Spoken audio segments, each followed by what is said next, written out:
It's my great pleasure and great honor to introduce Dr.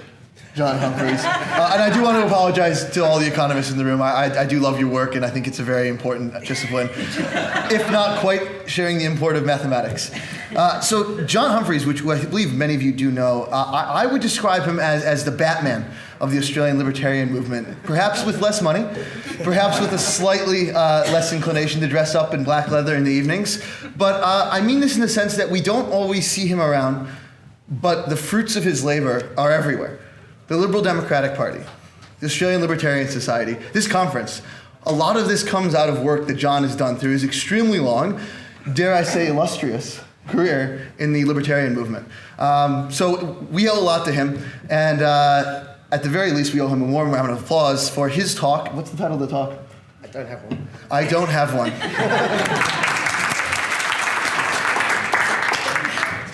All right. Yeah, all right. So we have 20 minutes until the end of the session.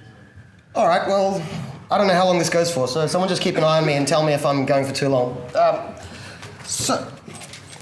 We are sometimes, the debate we're in, the political debate we're in, is framed along the lines of market versus society, or market versus community, or sometimes efficiency versus compassion. So I want to start by saying that I think this is a false dichotomy, not just false, it's dangerously false dichotomy. So when we talk about the market, when we talk about efficiency, these are questions of how to run a business.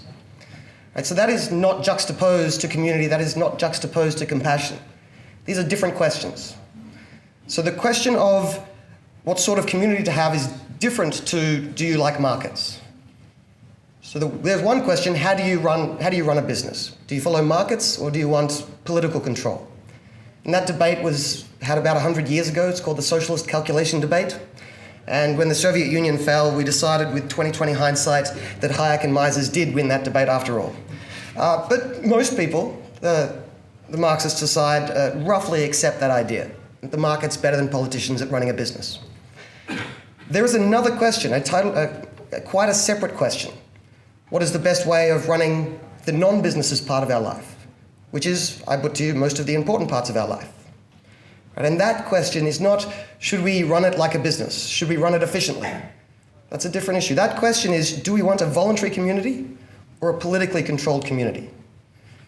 When it comes to compassion, we all have compassion. We all think compassion's a good thing. But do we want community-based compassion? Or do we want politically controlled compassion? So I think reframing that debate, if that's the only thing you take away from me speaking, reframing that debate I think is important.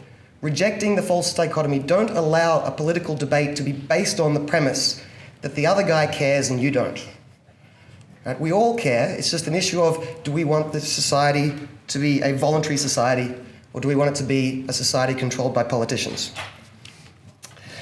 So I suggest that last question needs to be asked more often. I've suggested a name for it. The socialist calculation debate was, should business be organised voluntarily or politically?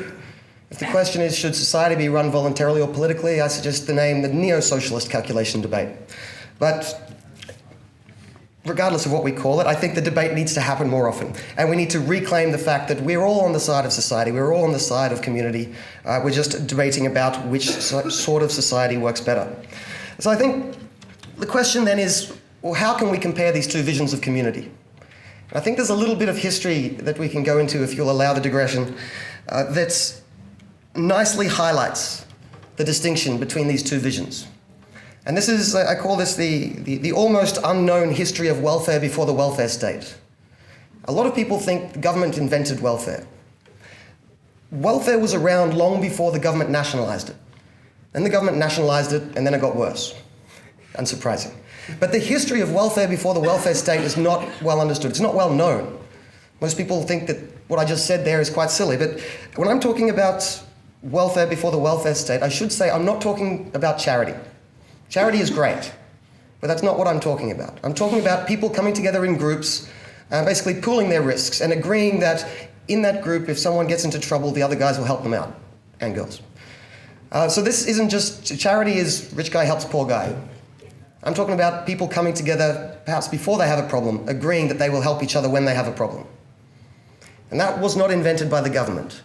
In fact, the best history we have of this is from England, the most consistent history. It was very well documented at the time. So I'll use the English case study. And in England, these organizations were mostly called friendly societies at the time. They subsequently had lots of other names all around the world, but I'll continue referring to them as friendly societies, because that's where we have the best data. They started about 500 years ago in England. They were started by generally working class people, not rich people. Average people finished working in the mine. I picture them going into their local pub. They're having a beer, and then at the end of the night, everyone chucks in $1 into the kitty. It started very informally. It started something like that, probably without the pub, but some equivalent of that 500 years ago. And that they agreed that money would be used if anyone in that social circle fell on hard times. Now, for the next 300 years or so, they grew slowly, but the golden age of friendly societies was the 19th century. And I think that's important to note for a reason I'll get to soon. But in the year 1800, approximately, there were already 7,000 friendly societies dotted across England. 7,000, that's a lot, right? So that was already covering, best estimates, and they are rough estimates, but best estimates covering about 20% of English society. So this is not an insignificant thing. It shouldn't be a footnote on history. And then during the 19th century, it boomed. During the age of the most unprecedented capitalist pro-market period in human history, voluntary community-based welfare societies boomed. They got a lot more sophisticated. They started forming federations so that if you moved town, you could stay in your friendly society. They started investing the spare money they had. They started buying reinsurance. They started getting more sophisticated in many different ways. So that by the end of the 19th century, by the year 1900, roughly 50% of English society was covered by friendly societies or equivalent. And note, that doesn't include the richest. The richest didn't need friendly societies, and they tended not to join them. This wasn't a rich person's club. The rich didn't bother with friendly societies. This was a poor working person's club, often working man, sometimes working person. And then by the year 1910, about 55% of English society, notice now a majority, that might be relevant if you're interested in the political calculus here, but about 55% of society was covered. If that rate of growth had continued at roughly that pace, and there's no reason to believe it would significantly change, but if that rate of growth had continued, we would have had near universal coverage in community welfare societies by the mid to late 20th century, which I think is a remarkable thing to consider. Right? It is possible, if we had allowed that growth to continue and not intervened and not got involved, that nearly everyone in the West would have some sort of welfare coverage through a voluntary system without the need for billions of dollars of tax and welfare churn. The welfare state in Australia costs about $300 billion a year. That's a lot. We could have had potentially welfare nearly universal for zero. I think that's a remarkable thing to consider. I mean, you still have to pay out of your own pocket to join the friendly society, but without the need for $300 billion of tax welfare churn. So I think that history is, a lot of people hadn't heard that before, and I think it's worth knowing that existed. When the government came along in the early 20th century, they didn't invent welfare. The aged pension already existed within friendly societies. Disability support existed within friendly societies. The government saw that 55% of people thought this was a good idea, and the government decided to nationalize it. And the question is, did the provision of welfare improve when the government nationalized it? How can we compare the pros and cons of these two different visions of community, these two different visions of society, a community-based one or a politician-led one? So there's a few different parts of that, how am I going? There's a few different parts of that comparison that we can look into. The most obvious one for me to look into as an economist is the economics of it, the efficiency of the two systems, the sustainability. And that's not what I'm going to talk about, because this is a panel on compassion. You can ask me later if you like, and if you like maths too much. Another obvious thing to look at here is the intrinsic morality of the systems, which would be an obvious thing to talk about at a libertarian conference, one system being voluntary, the other being involuntary. And again, I'm not going to talk about that. Both of those would be the obvious things to mention, but there are some very important and perhaps less obvious distinctions. The first one I want to mention is the impact on social connection. There's an example from, I think it's called the the Foresters group. There's lots of funny names of these friendly societies, the Oddfellows, I can't remember the rest of them, but I think this one was the Foresters, where when you were sick, you would get sick pay, you would get a doctor sent around, but also once a week, someone from the Friendly Society would come over. In my mind, I'm picturing a nice old lady bringing cookies that she just cooked, and she would catch you up on the gossip of the group. That seems like a small thing, but consider that is embedded in the nature of how the Friendly Societies generally worked. To ensure you were connected, to ensure you had that social outreach, social connection. Consider how things work when you get a check from a bureaucrat in Centrelink. There's no social connection there. If anything, a lot of people who are caught on welfare long term end up feeling socially isolated. And I think that distinction is important. If we're going to compare the virtues of voluntary community and community-based welfare to the politician-led one, I suggest to you that our vision is more pro-society. We have the pro-social vision here. It's the anti-politician vision, but the pro-social vision. A second important part of this distinction, I think, is the impact on personal development. Nearly all friendly societies stressed as part of their reason for existence that they wanted to help their members become better people, to help them learn new skills, to help them evolve, to help them become more responsible. And it's hard to judge their degree of success, but the fact that that was baked in to their reason for living, I think, is an important thing to note. And there are lots of good anecdotes that suggest success, but I think this allows a little deviation into something that, if I had 2 hours and a whiteboard, I'd love to spend a lot of time talking to you about. I don't know if you'd all stay, but... and that is, we have good theoretical and evidence from other places, good theoretical reasons and evidence from other places to believe that a voluntary community or community-based welfare would have more positive influence on the type of people we were to become.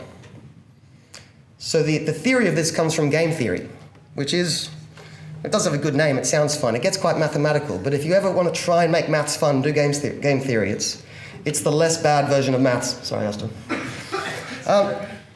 I can't do it all now because it would require a whiteboard, but the short version is that government is similar to a game that's known as a hawk-dove game.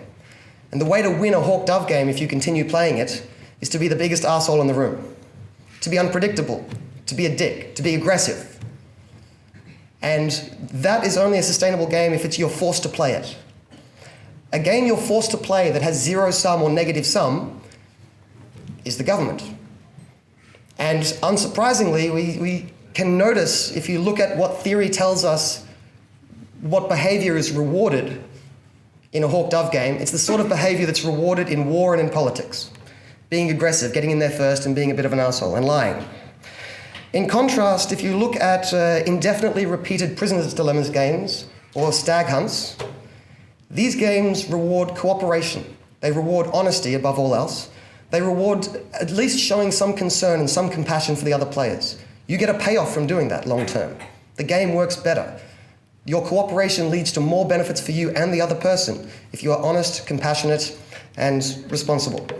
So it's interesting that we have a good theoretical reason for thinking that a voluntary community will lead to basically better people. I almost called this talk Why We Are Better People, but then I thought that was a bit obnoxious. But we got theoretical reason for thinking this, and there is evidence to back this up.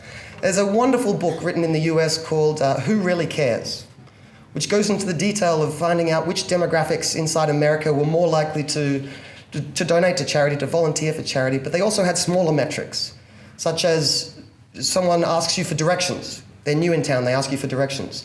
Donating blood, lots of little things like that.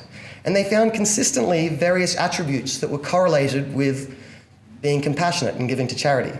And the one that's relevant for this talk is the less you believed it was the government's role, the government should run society, the government should run community, the less you believed that, the nicer you were. So that's an interesting little piece of evidence. The one I find more amusing or more interesting is evidence from Germany, comparing people who grew up in East and West Germany. And they did various studies looking at when they played games. They didn't know this was why they were being tested.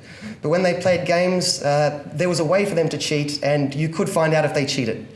So what they wanted to know is who cheated more. Who was trying to be more helpful to the other player, and who was trying to cheat to screw over the other player. And they found consistently that people who grew up in socialist East Germany cheated more and cared about the other people less. And not just that, but the longer you grew up in a socialist country, the more you were likely to cheat. I think this is a nice example of what we're getting at here, of where evidence is supporting the theory, and it's very convenient for our side of the argument. So, and I think you'll find a voluntary community is more likely to more effectively help the people who need help. And that's it from me. Thank you for listening.